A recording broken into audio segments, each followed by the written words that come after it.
Today, I wanted to bring you guys through a little bit of a chalk talk on kind of programming speed over the course of a week. It's something that Nick Bratt and I have been talking about on the Business of Speed podcast. It's just a skeleton for structuring speed training when you want to touch on all the qualities of top-end speed, acceleration, agility, jumping, and how do you kind of put together that outline and then plug in what you actually feel are the correct movement skills. So for us in our facility here in the private setting, we do a 3-day-a-week model where we're going to hit some form of top-end speed, acceleration, and agility, which we kind of do in a change of direction style each day. So here's our categories that we're working with. We're going to use TS as our top speed, acceleration, and then our agility component. This is our change of direction, our COD. Our warm-up and our jumping, we're not going to get into that right now, but this is going to provide us a little rough outline for us. Day one, day two, day three. So for us, we kind of count our day one as a Monday or Tuesday workout.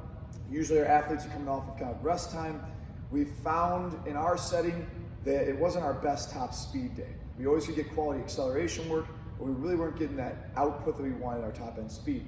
So what we do is we make top speed a little bit more of a technique driven day, right? So it might be your wicket runs, it might be just step over runs, any sort of performance training technical aspect is what we're gonna work on that day.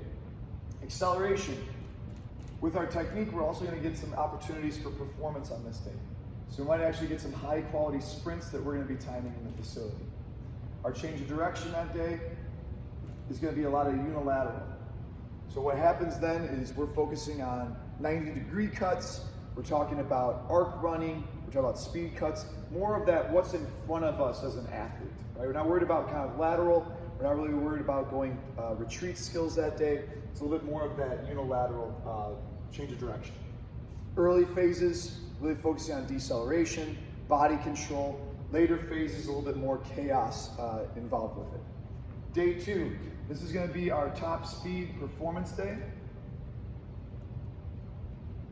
So on this day, we're definitely gonna be getting flying 10s, flying 15s. We're gonna do in and out runs. But that's gonna be our day that we're gonna actually get some high level top speed. Again, we're using this day thinking about how do we not crush our athletes so when they come back for this day two, we want them to actually be able to run at a really high level. Acceleration now becomes a little bit more technique driven, maybe not as high on the performance side, and then we have our change of direction be our multi-directional. So multi-directional for us means they're going to be getting a lot of retreat and attack type skills, backwards 45s, straight backwards. A lot of hip turn action is going to be happening on this day for our change of direction work. Day three for us, we don't really do much of a top speed component because what we do is extended accelerations.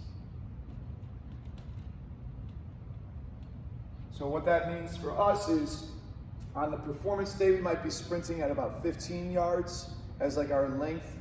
This might be more of a 10 yard or less kind of thing where we're really focusing on specific components of that run where we're trying to really improve them. This is gonna be that day where we actually extend from that 15 to about 30 yards of acceleration. So what we're doing is actually transitioning into our top speed at that point. And so we don't necessarily touch on the specifics of top speed because this is allowing us to cover that as well.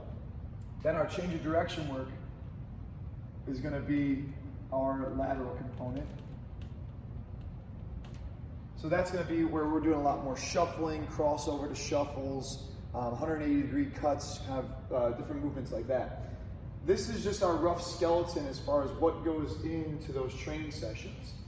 In a given workout, we have an emphasis. So this emphasis of this day, emphasis is acceleration.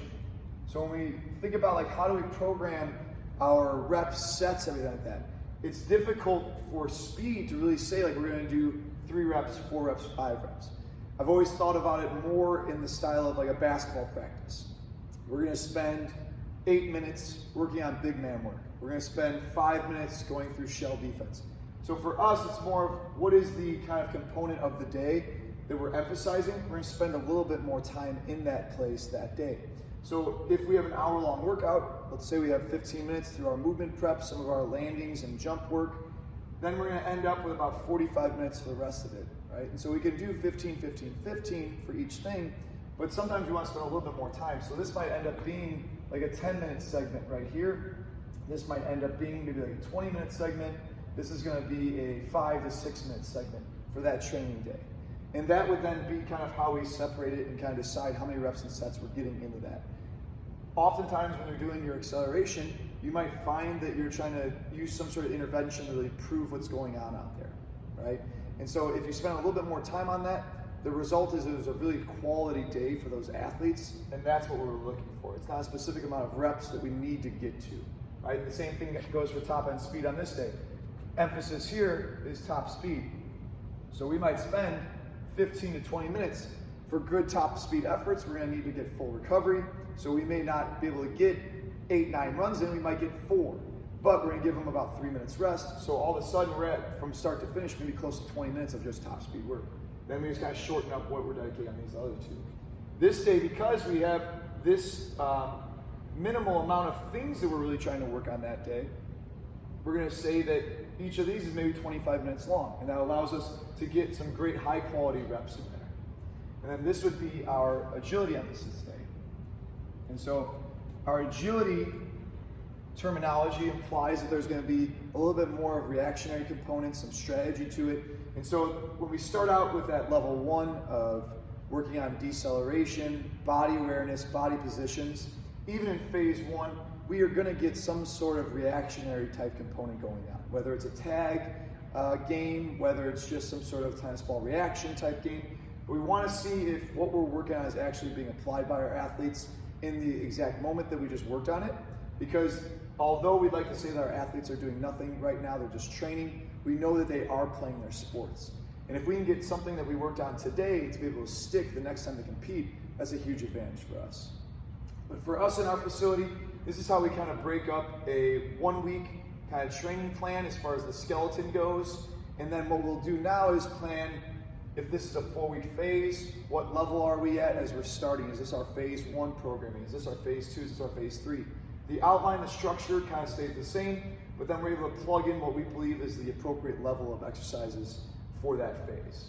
Hopefully this helps a little bit with just kind of putting together an outline of kind of how do I attack a week of training in a private setting that can easily be transferred over into the high school or collegiate setting as well.